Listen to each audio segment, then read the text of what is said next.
మరి డాక్టర్స్ అంటే ఇంత ఖర్చు అవుతుంది, ఇంత ఖర్చు మీరు భరించుకుంటే మీ ఆరోగ్యం సెట్ అవుద్ది అని చెప్పేసి ఇంత అట్లా చెప్పడం ఏమైనా చేశారమ్మా? ఏం లేదండి, అన్ని టెస్టులు చేశారు. సాయి ధర్మతేజ్ గారు 1 లాక్ ఇచ్చారు.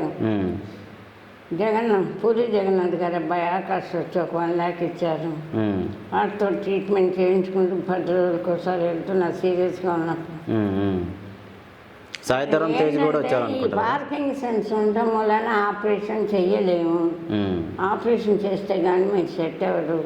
మంచి ఫుడ్ తీసుకొని జ్యూసులు తాగి, అన్నం కంటే ఎక్కువ జ్యూసులు తాగి కొంచెం బెంగ తగ్గించుకొని ప్రశాంతంగా ఉంటే కొన్నాళ్ళు భగవంతుడి దగ్గర నన్ను ఇంటర్ 3 ఏళ్ళు హోల్స్ ఉండి 3 ఏళ్ళు బతకటమే రేరు. మీకు భగవంతుడు మీ అమ్మాయి అదృష్టం మీకు ఆయుష్ ఉండి బతికించాడు. మీరు ప్రశాంతంగా ఉండి మంచి ఫుడ్ తిని జ్యూసులు తాగమని చెప్పారు తప్ప ఇంకా మందులు ఇస్తున్నారు, వాడుతూనే ఉన్నా.